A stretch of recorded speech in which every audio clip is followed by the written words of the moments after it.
You're listening to For the Republic, a love letter to Star Wars animation.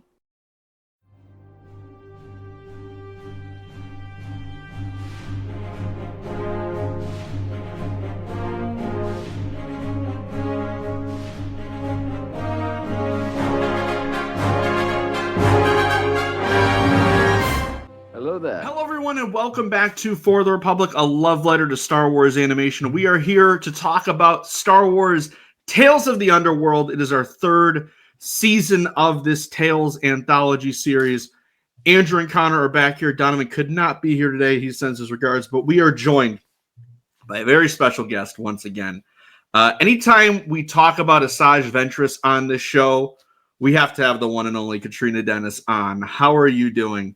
Hello, I'm doing well. Very busy, but well, and totally excited to talk about Asajj Ventress, as you know. So thanks for having me here.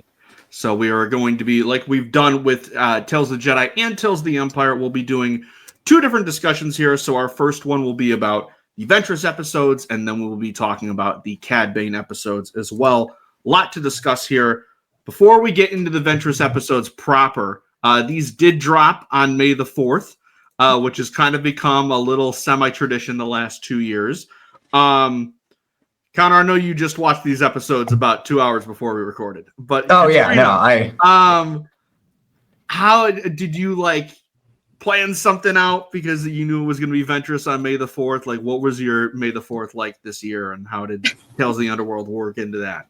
It's actually kind of funny because I had been planning to take my dad on a theme park vacation all year, and then they announced that the Ventress drop is going to happen on May the 4th, and we were going to Universal that day because our schedules worked out that that was the only day that we could go, and they were running Fan Fest nights at that time. So it was oh gosh, so on Star Wars Day I am going to be on the bridge of the Enterprise from Star Trek. And so I actually ended up getting very lucky.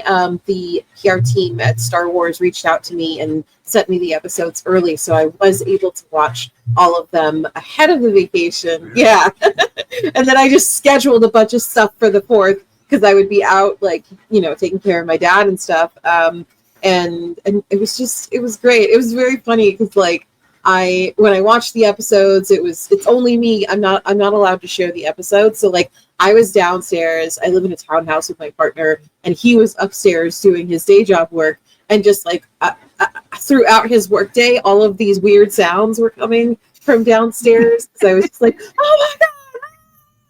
And yeah, I loved it. It was very exciting. I was able to just Google Cast it or whatever to my TV, so I got the big screen experience with my name all over Ventress's face, which was very special to me. Thank you, Disney. And it was just great. It was wonderful. This is the progression in the episodes that we're going to talk about is exactly what I wanted for her journey in Star Wars. So I'm so happy and so satisfied with it. Well, that's amazing. I waited until May the 4th myself. I did not. I'm not a Fortnite guy, so I did not watch the first 2 episodes early on Fortnite. They premiered 2 episodes 2 days prior to the premiere. So I just waited. I watched them all in one sitting, the Ventress and the Cad episodes, and I did the same before we recorded just to get a refresher. Here's the thing with these Tales seasons so far is they've come out, I've liked them. I've found myself vastly preferring one batch over the other every single time. For Tales of the Jedi, I much prefer the Dooku stories to the Ahsoka stories. Tales of the Empire was the same. I much prefer the Barriss stories to the Morgan Elsbeth stories. This time, this felt like the first season where I liked both equally. I thought both were very strong, in my opinion. And I think it's my favorite of the seasons so far, just by default, because I have been this was nice, but, did we really need this? And then with Morgan, my issue was I didn't know much about the character going in, and I feel like I didn't learn much about the character going out. At least that was my thoughts for Tales of the Empire. Here, I like that we got to tell two completely new stories, like a side of Cad Bane we've never seen before, and then Ventress post Dark Disciple, getting to see the character live on. And at the beginning of the first episode, which we can jump right into, we literally got to see the ending of Dark Disciple play out, which Donovan is not here, so he just wanted me to share his excitement for the Kenobi crumbs that we got in the beginning of the episode. Yes. Getting to see Obi-Wan again. No James Arnold Taylor, but we did get to see him, and we did get to see Quinlan back for the first time on screen since the Hunt for Zero episode in Clone Wars Season 3 back in 2010. We've been waiting a very long time. And I was just talking to Conor before we started recording, and I was like, it's crazy to me that like a character as high regarded as Quinlan, that has had so much discussion surrounding him, and he's only really been like on screen in one episode of the Clone Wars. And like you think about that, like a lot of characters where you think like, oh yeah, they only showed up in 1 or 2 episodes and they end up being in a lot more. But Quinlan, it's like it's kind of the reverse, where in my mind I'm like, no, he was in like a couple arcs.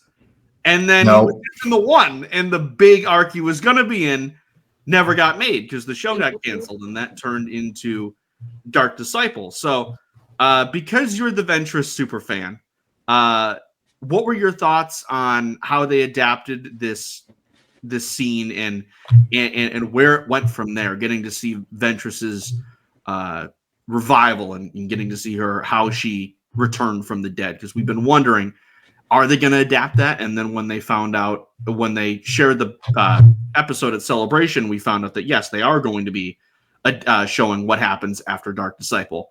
So there was a lot of expectations and wonder surrounding how they were going to do it. And I just wanted to know what your thoughts were, how they adapted this scene, and what did you think of the reveal and the explanation of how Ventress ended up surviving?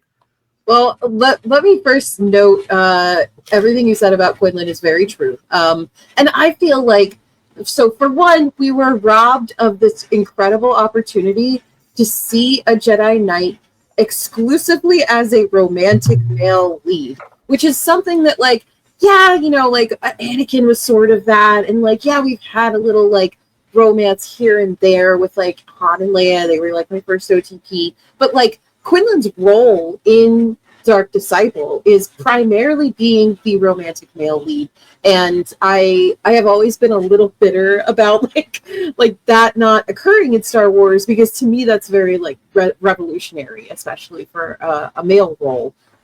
So with that out of the way, I will say that I feel like they're planning something huge with him. He's been mentioned multiple times. He's doing something really big. Like, I feel like we're just before the horizon of like some sort of announcement with Quinlan exclusively.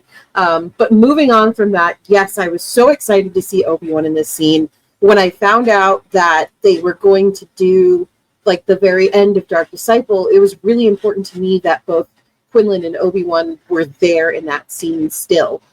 Because we have seen Tales retcon books before, you know, with the arc, that whole book was essentially retconned in 3 15-minute episodes, and I have big opinions about that are for another day. But it was important to me that both Obi-Wan and Quinlan remained in that scene with her, because they are integral people to her arc, and the choices that she makes aren't entirely based on like the decisions that or the relationships that she has with them. But I definitely think that her journey is influenced deeply by Obi-Wan, who has always, you know, who's never looked at her in such a way that's like, I think that person is lost. I think that person has like no hope. Like, in all of his duels with her, he's always trying to reason with her. So there's always one of the highlights of Clone Wars is always their playful banter that they had during their duels.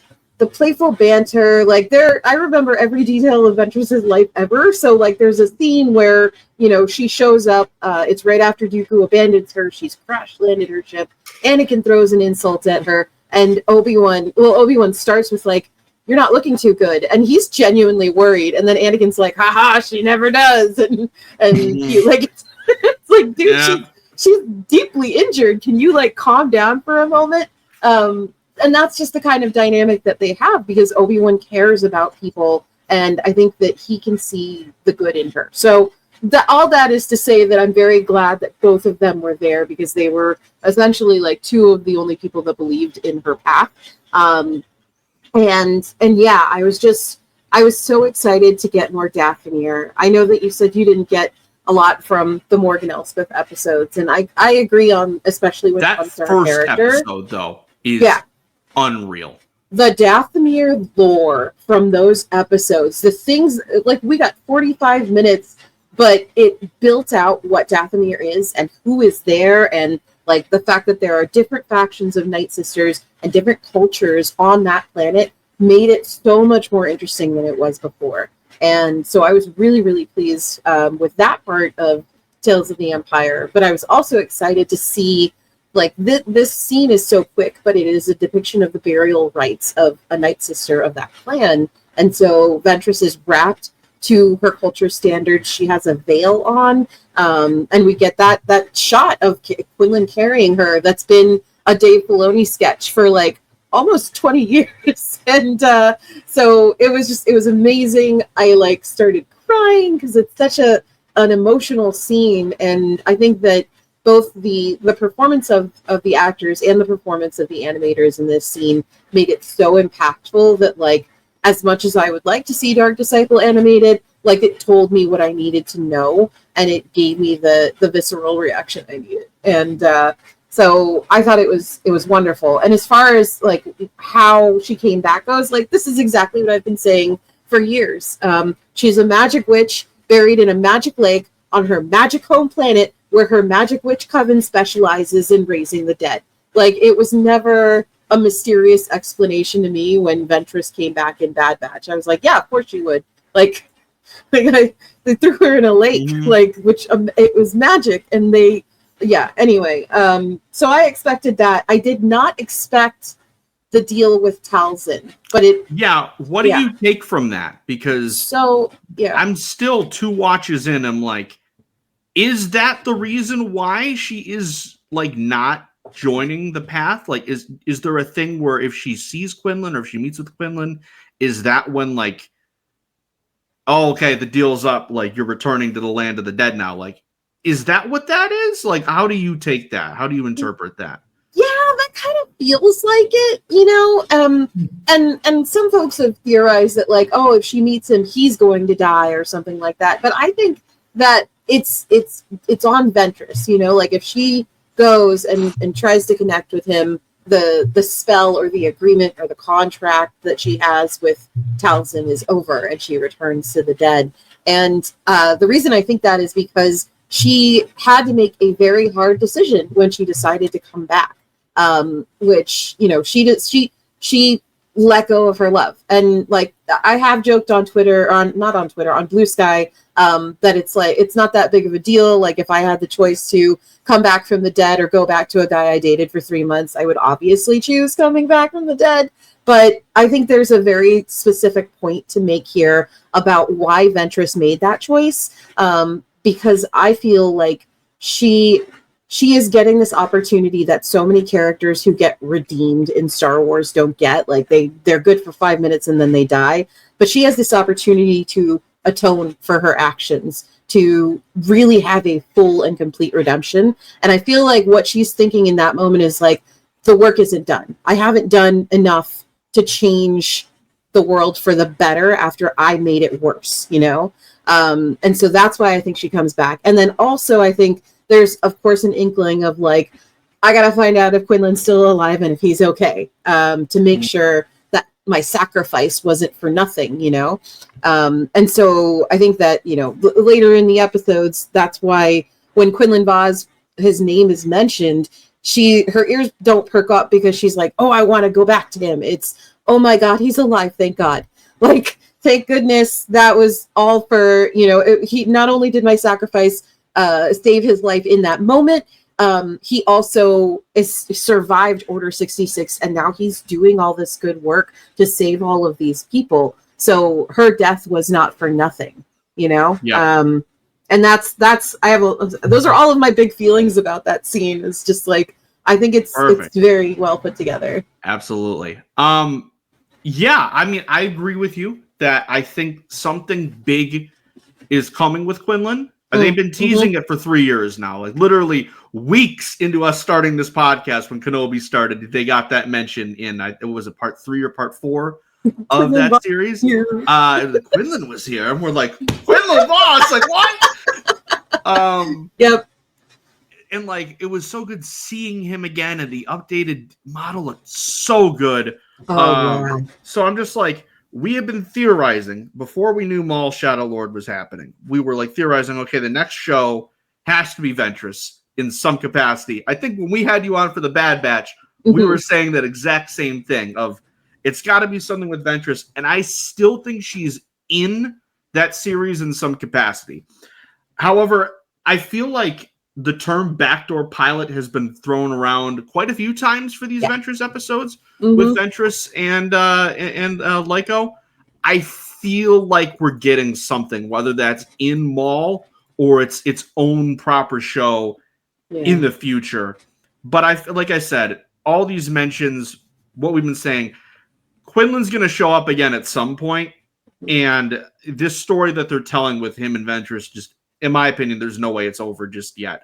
Because while we see these episodes end with Ventress and Lyco making this choice right now, I don't think that's the last time they're going to interact in that way and work with the path per se. Speaking of the path, I mean, we have the resident Ventress superfan. We also have the resident Jedi Fallen Order / Jedi Survivor guy here.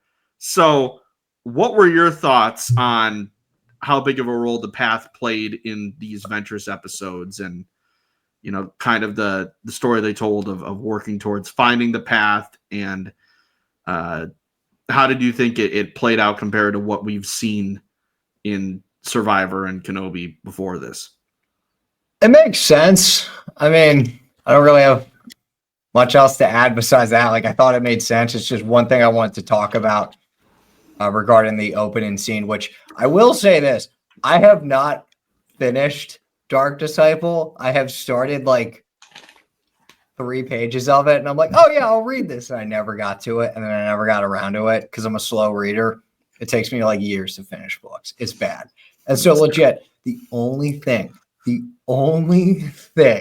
I knew about this book was from everyone online sadly being like, Ventress is dead, but there's no way she's dead. That's legit all I knew. That's legit. I don't know anything else. So it was pretty cool watching this. And I think the one thing I really liked about that scene, about her resurrection scene in general, was like one of the main DNA things of Star Wars is like, your choices have an impact. And so it's just like, oh, she's not resurrected just straight up. It's like Mother Talzin's like, you got a choice to either stay with us or return to the land of the living. And it's like, what are you going to do? And so I just liked that there was like a concept, I guess just the theme of choice per se is just sort of still there in Star Wars in this. I'm not making sense. I guess I really appreciated, for whatever reason, the fact that like they started out with like just the ability to choose. And it's like, oh yeah, Ventress isn't just going to get resurrected just to be resurrected. It's like, okay, she's got to choose something. There's got to be something here for her. I don't know. I guess I just really appreciated that for her. But yeah, I mean, the hidden path thing, I think just made sense. Because, like, as we know, Quinlan Vos was mentioned in Kenobi before us, and, like, Quinlan and Ventress were, to put it lightly, very close. So, it was, I guess, yeah, it made sense. So, I mean, I just was really appreciative of these episodes because, as Andrew said, I hadn't watched these until, like, 2 hours prior. But I just haven't had, I guess, time or motivation, and I watched them and I'm like, oh yeah, I'm going to get to Tales of the Empire too. And I'm I got to finish the last episode of the Morgan arc and then start the Barris stuff, which I'm really excited for. So, but yeah, the path being in this made sense. It's just those little nuggets that we get, just like how we got all the little nuggets about like the rebel cells and Andor. Yeah, it definitely feels like something they're slowly building to over time, and it's going to pay off. And again, I don't know if it's going to be Maul, if it's going to be. I was whatever definitely is shocked that after that. Ventress didn't go, and I was like, you know, this kind of makes sense. But like, actually, no. I wasn't shocked that she didn't go. I was shocked the kid didn't go. I was like, you know what? Nah, this makes sense. Yeah, it's like, now they're doing their own thing. I really like their dynamic too. We can get into that because we do a time jump. I'm assuming that this all takes place a bit after we see her in the Bad Batch, just based on the fact that there's stormtroopers on the planet, and it seems like we're a bit deeper into the reign of the Empire. It doesn't really give us a clue of like how much further into the future we are. But we see Ventress working for this shitty ticket booth salesman to get off the planet, which Don wanted me to say word for word, and I quote, Ventress's boss was a gigantic asshole. And I agree. You know, no money, no ticket. It just felt just straight up. And then immediately selling out Ventress. Dude, that ticked me off so much because I'm like, they're literally about to leave. And she's like, wait, it's them. And it's like, fuck. What the hell are you doing, lady? Like, we see the kid show up and he tries to do the mind trick on the lady, and she's just like, nope, like this is not working. Just full on pull the Watto, and then the stormtroopers show up and Ventress does it, which I find it so funny that she just mind tricks the one, and the other stormtroopers are just right there and like, oh yeah, yeah, sure, let's go to Day 94, whatever. Why not? Yeah.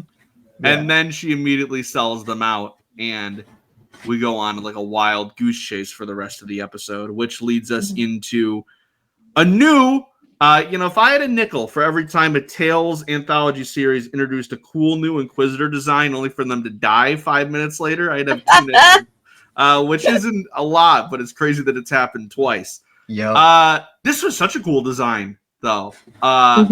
We don't have a designation or a number yet for this Inquisitor, so I'm sure, like when we found out for the Ahsoka one, we'll find out in about 3 years in a random reference book. But you know what? That's the way it works sometimes with Star Wars these days.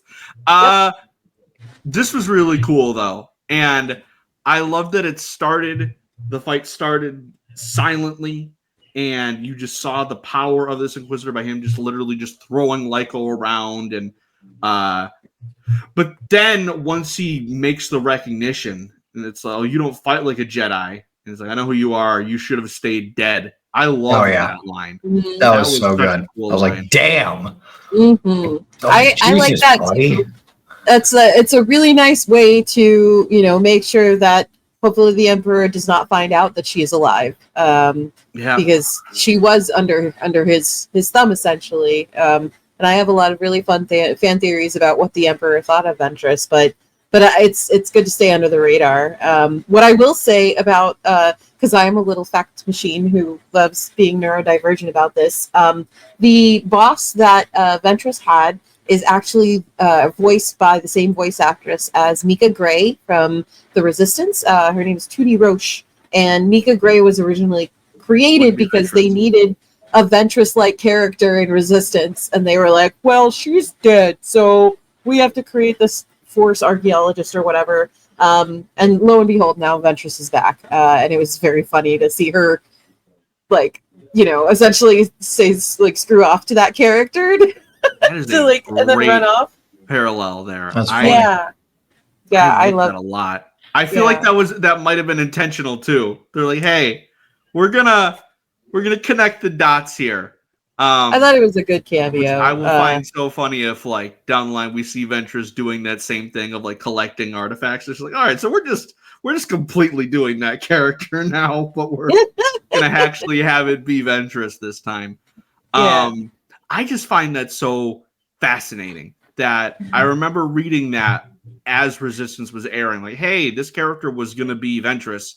Filoni wanted to be Ventress, but they said, nope, she's dead. We're not going to do that. And then like 3 years later, they were like, but is she though? Is she though? Because like I stood outside of Dave Filoni's house for long enough, just staring at him and his window, and he finally caved. So now Ventress is back. Now Ventress is back.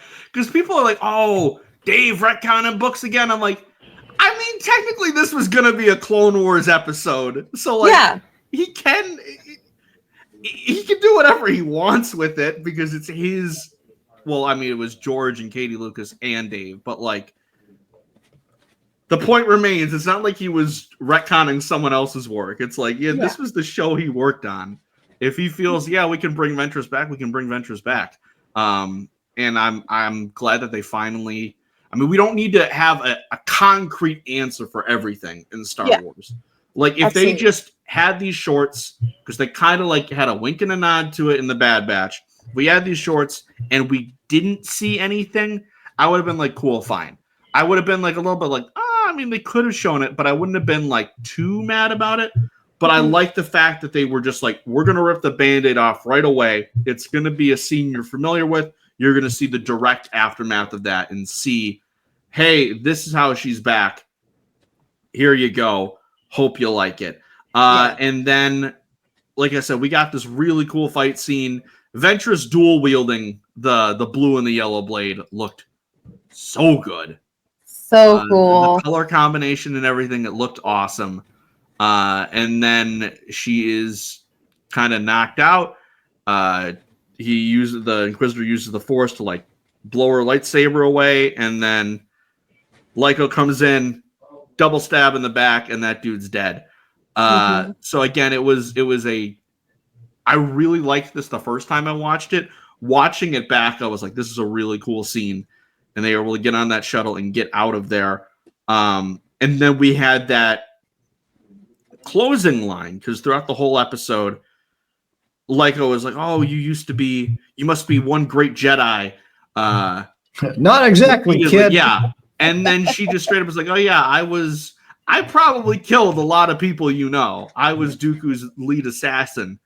And he's just like, And then we see them kind of having like a rocky, like there's some tension at the beginning of the second episode. But the second episode and the remainder of these shorts is really all about building the trust and the friendship between the two of those. Whereas, again, there's been a lot of parallels that these Tales shorts have been telling, whereas Cads is starting with this friendship and then leading to it going so bad that we have a Western showdown in the middle of Duro.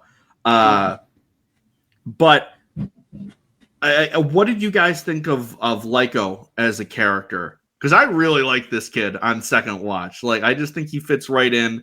I think the two of them have a great like buddy sitcom dynamic between the two of them. And I hope we see more of this little guy. Yeah, I love it when spunky little kids come in and mess up the grumpy person's day, and then suddenly the grumpy person is a parent, and like I that dynamic makes me so happy. And it's happened before in Star Wars, but like never with a woman. A woman has never gotten to have that dynamic, being the grumpy and the grumpy sunshine dynamic. And it's very cool to see this young Jedi, because the thing I tend to reiterate about Ventress and her redemption arc is that her acts of good are mainly for people that she sees herself in. So when Ahsoka is on the run, like she plainly states to Anakin, like, you abandoned her just like my master abandoned me. And she helps like two young girls in an alley in this comic by Jodie Hauser in the Star Wars Republic one shot, because they're sisters, and she had just recently lost, like she had witnessed the femicide of her sisters, and so she told them to protect each other because they, you never know what tomorrow brings.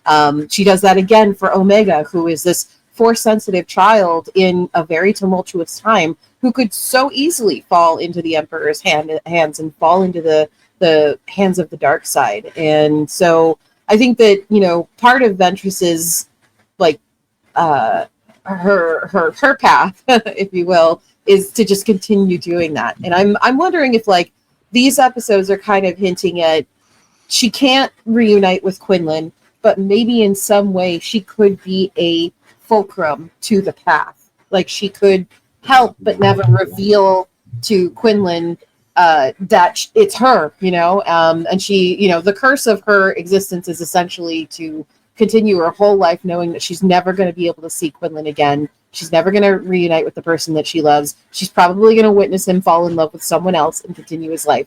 And yeah, so long rant, but yeah, I love I love the dynamic between Lyco and Ventress. Like she needs someone to balance out all of her grumpiness. Yeah, no, I really like how the two of these characters work. I just love their banter in the second episode. It's like, what do you mean how do I act like a Jedi? I was like, you smell like a Jedi. I was like, what does a Jedi smell like? Yeah. What is the canon answer there? What does a Jedi smell like?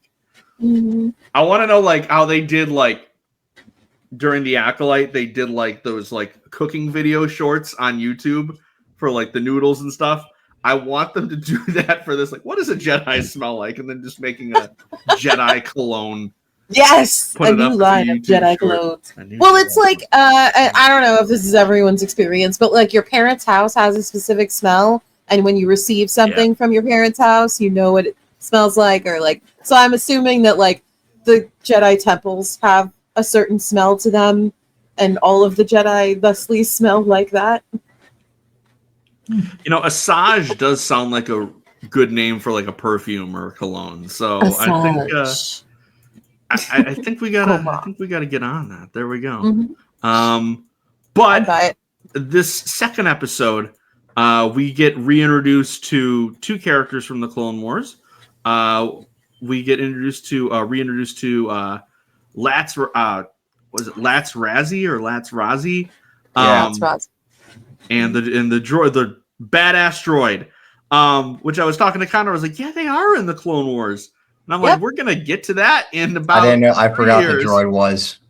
Oh, yeah. I really forgot. Was the droid in the Clone Wars? Or okay. He was in the Bounty episode, which is one of the best one-shot episodes of Clone Wars, that's ever. The one with where the bounty ends up being the little girl, right? Yeah, on the train. It's a great Ventress episode, great Boba episode, honestly.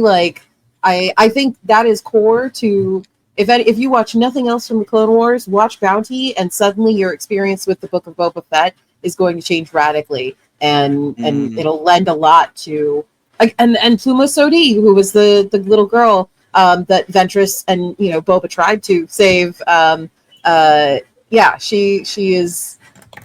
I forgot where I was going with that. Latts Razzi, was that her only appearance in the Clone Wars, or was No, she appeared again a couple episodes later. She and Ventress were actually having a drink at a bar when Ventress had a jump scare moment. She thought she saw Savage Opress come into the bar, and then she didn't. And then Latts reached over and was like, "Are you okay?" And then I was like, "That's very gay of you, Latts. Are you two on a date? What's going on here?" And in this episode, they are extremely toxic lesbians. So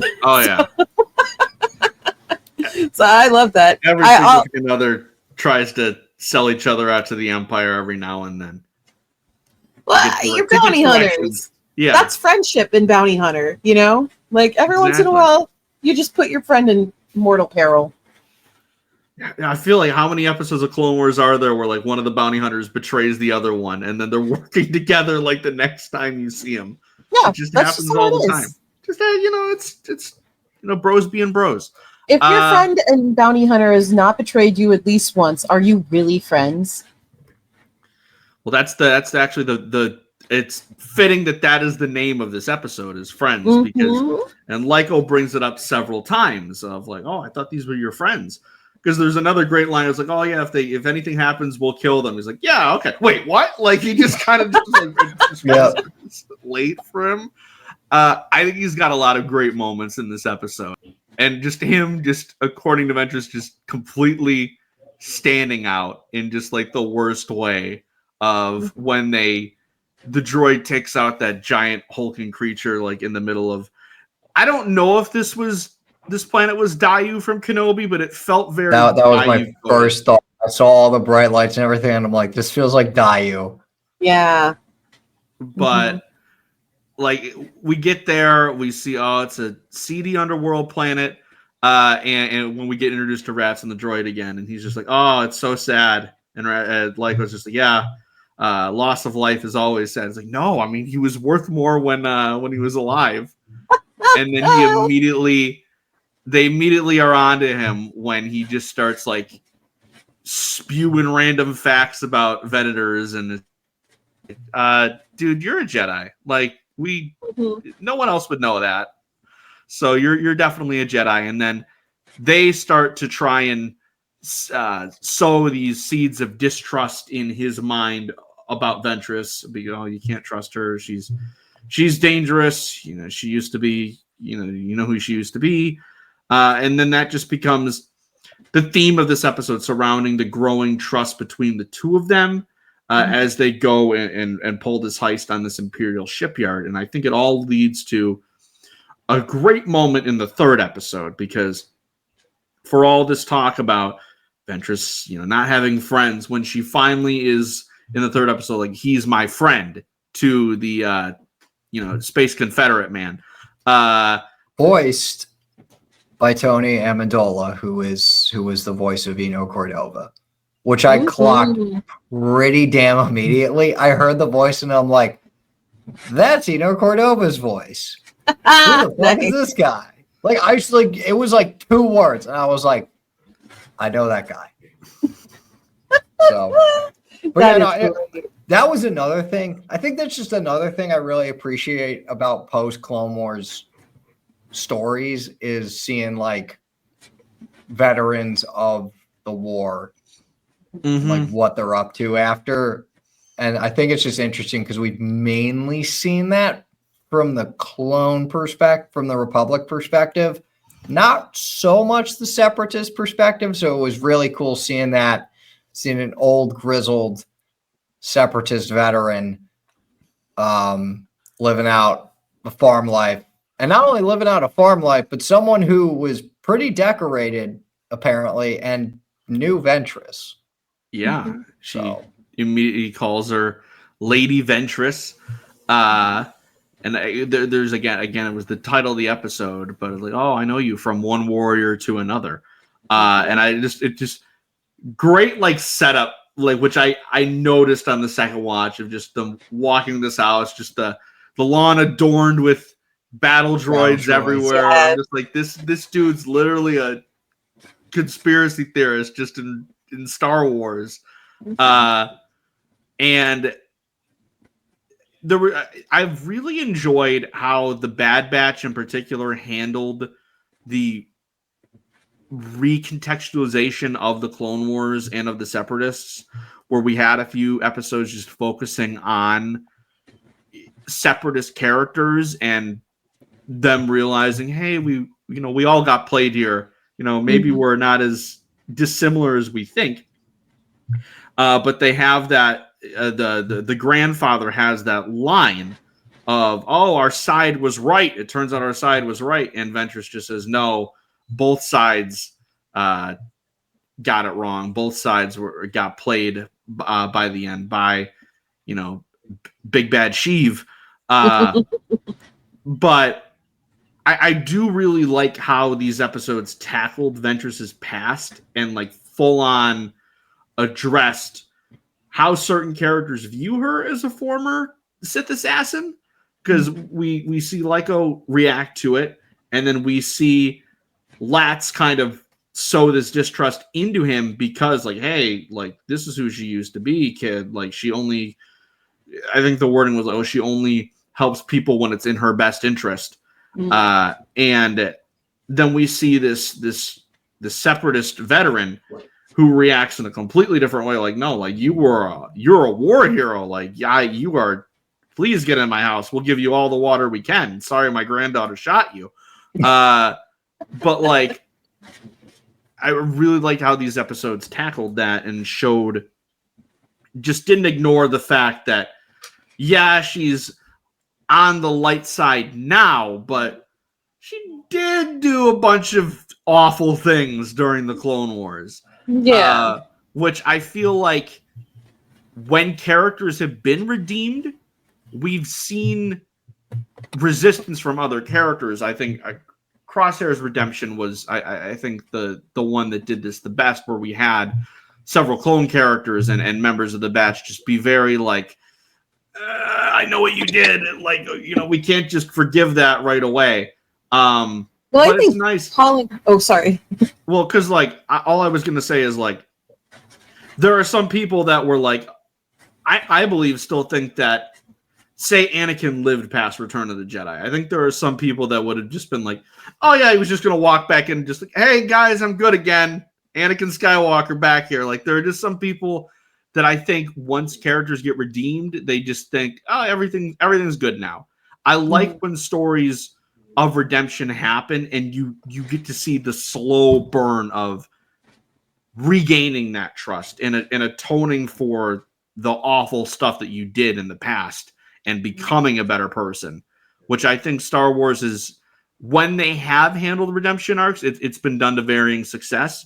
But so far, I really like how they've been handling Ventress's redemption. And I think that the episodes weave so perfectly into that Bad Batch episode because Ventress and Crosshair connect in that episode, and she sees someone who is like her, who has been there, has made the choice to be better, has not had to be forced to be better, who is still remorseful and looking for ways to atone. And that moment where Ventress reaches out to take Crosshair's hand is such an I see you moment. I am you. And that's why I think it's not a filler episode if only for that moment. Like, there are a million other reasons it's not a filler episode, but that moment is when someone sees Crosshair and doesn't immediately say like, I don't trust you, but instead says like, I am you and I know you can do it and you should just get on this ship. Damn, I really need to finish Bad Batch season 3. Sorry for the spoilers. This episode is just man, I am so behind on stuff. Crosshair redemption, I was like, wait. Did that happen in season 2? I couldn't remember for the life of me. Well, we get the moment it starts in season 2 with, in my opinion, the best episode of that whole series. So good. But yeah, I completely forgot. I was like, wait a minute. What happened? So yeah, I don't really care. Like, it's so funny because like I've noticed sorry, my light's like freaking out on me. I don't know why my ring light's freaking out. I've noticed that like just generally outside of like probably the Jedi games, I kind of just haven't really cared about spoilers for stuff. And maybe that'll change once we start getting movies back. Because like obviously you don't want to really get spoiled for movies, but like at the same time, I don't know. Anyway, yeah. Gotta watch Bad Batch season 3. That's really cool. I remember when Ventress showed back up in the when we saw that she was gonna be alive, I was like, sweet, they finally did it. It's been like 10 years. Or whatever it was. I think. When did Dark Disciple come out? Was it 2014 or 2015? 2015. Okay. So it was. It's been around 9 years. Yeah. Okay. So it's I really like Ventress's characterization in these episodes because it's just, I don't know. I guess it's just really cool. Like, I don't want to say the Zuko tree. I don't want to say like, oh, she's getting the Zuko treatment because like that feels like a shorthand. But like, it's just really cool getting to see her become somebody else, I guess, outside of her separatist upbringing. Yeah. So I think it's the first time she really is making choices for herself. She's becoming who she really is, because as a kid, she was sold into slavery as a baby, and she was a slave for like the first 5 years of her life. Then she was found by a Jedi, and she was that person's Jedi Padawan. Then she was that Jedi got killed and she was caught by Dooku. And this is the first opportunity Ventress really has to just like make her own life, make her own choices. And I think that the way it's being handled is so great. Like we keep talking about how redemption has been handled to varying degrees in Star Wars, and I just love that there's so much agency given to Ventress that just fits. It fits her character. Like she's not going to suddenly turn around and like be a happy-go-lucky Jedi. Like I don't think she's ever going to accept like the title of Jedi in any form. And I think that's what makes her so much more interesting, because it's something that, I kind of saw Ahsoka going down that path, and now she's more on a Jedi path than I had predicted. And to see Ventress kind of defining herself as like an individual who uses the Force, who is a skilled swordsman, but doesn't necessarily like, she's not a Jedi or a Sith. She's just her. And I love that. Yeah. And I think I also really like how like Lyco is, sort of helping her change in a way. So. Yeah, because he's a Jedi in every sense of the word. Like him being the ultimate negotiator in that third episode, I thought was such a sweet scene. And oh yeah, oh my god, that was so cool. Because I figured, like in hindsight, it was easy to figure out, like, okay, yeah, this probably was the end result all the time, because I'm pretty sure we've seen that same thing play out in various Clone Wars episodes. Yeah. But like when it happened, I was like, okay, well, Lyco, I think it was either Lyco or the granddaughter pulled the helmet off of one of them and like saw the species, and they had like a moment, I guess, of like, that seems fucked up. And it's like, oh, we're stealing their stuff. Yeah. And so in hindsight, it was probably easy to figure that out. But in the moment, I'm like, are they really going to kill these guys? This is kind of messed up. And I know it's Star Wars and everything, but like Star Wars can get pretty messed up at times. But thankfully that didn't happen. So when it was, oh God, what happened? Oh, when Ventress was like, oh, you understand them? And I'm like, oh, okay, cool. So he understands. Like, of course I do. I'm a Jedi. He can empathize with them. And then he starts speaking their language. I'm like, oh shit, no, he understands them. He was an A student at the temple. You could tell. And it was really cool. No, I love that about them. They're like the fun thing about her dynamic with Lyco is that one, yes, these were totally like backdoor pilot episodes. Like I'm sure they're planning a Ventress thing with like episode or series or whatever. But these episodes also fully sold Lyco to me.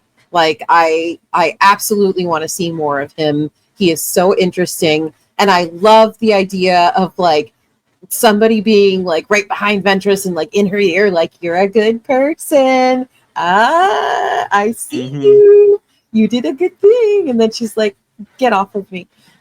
So I love that dynamic with them. And I really like who he is, because he's like, we don't really get an A student who is just so genuine out of the Clone Wars.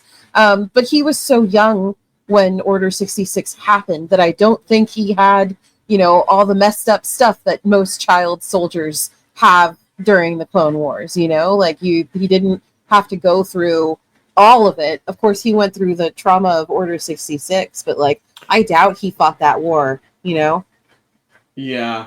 I just, something horrible just popped in my mind, but I'm like, if his master did die in Order 66, I'm assuming that throws that out of the equation. But like, Ventress did have that line of, I've probably killed people It's like, what if Ventress killed his master? Well, yeah. I mean, if he died in 66, no, but I don't. If she killed his master. That's spicy. That's some mid-season drama right there for that eventual series. And I think to go back to the third episode, the other small moment I really liked was when they got back. We don't get a name for that. I'm just gonna call him Tony because I think they just call him grandfather. If he's just grandfather, I like Tony. Let's do that. He's like, he's all, pent up and everything. It's like, these are the people that are stealing our water and everything. Yeah. And the one line that I really loved that Ventress said was, you've just been fighting for so long, no other way. Mhm. And it's just such a perfect reflection because it's like she's saying that because she knows that until you make that choice to get out of it like she did. Mm-hmm. It's just beautiful. And I thought the way that the aftermath of that is his hand is literally shaking as he's like trying to figure out, do I still use this blaster or do I hand it? And then when he eventually hands the blaster over to Ventress, I just thought that was a great little moment because we see the conflict in here. He goes kind of full space racist when he's like, oh, these are animals. Like, I can't talk to them. And then Lyco's like, actually, I can. And he's like, oh, well, okay, maybe I can. But I think, go ahead. Just to your point about her saying that line about choice, there's a line in Dark Disciple that essentially like defines everything she's doing right now, and it's as she is dying, she says to Quinlan, "You always have the choice to pick the right path, even if that choice comes a little late." And I think that's just the defining like quote of her whole existence now, is just like choosing to be better and helping other people choose to be better. That's a great quote there that really sums up these entire episodes and the future of the character going forward. I really like that, actually. There's but again, whether it's from the more subdued Clone Wars style, we're gonna end this not with blasters but through diplomacy, to the weird giant hamster ball chase that we had in the second episode in the Imperial shipyard. There were some cool moments in that one, but you just really got to see the build up between Lyco and Ventress to where when we get to them getting to the ship that's going to bring them to the path, and Ventress says, oh, this is where our paths end, because she can't go with him. And at that point I was like, because I remember when I watched the episode the first time, like, is she gonna, like, she's gonna go with him, right? But then it ended up being no, like, Lyco's the one that stays, and then they end up running off into the desert on their own, doing their own little adventures together. I do like that. Again, it is so refreshing in a way. I don't know if it's the right word, but like to get to that goal of we've been going in this point the whole time. We're like, get to the path, and then we finally get there, and they choose not to. And Lyco's like, no, you know what? Maybe it's not the right point just yet. And I'm very intrigued of where their story goes, because again, I don't think you introduce this character if there isn't more planned for him, especially with animation and how they've built up the stuff throughout the last 15 years of doing animated projects. Again, whether it's something immediate or whether it's something way down the line, I'm certain we'll see this character again in some fashion.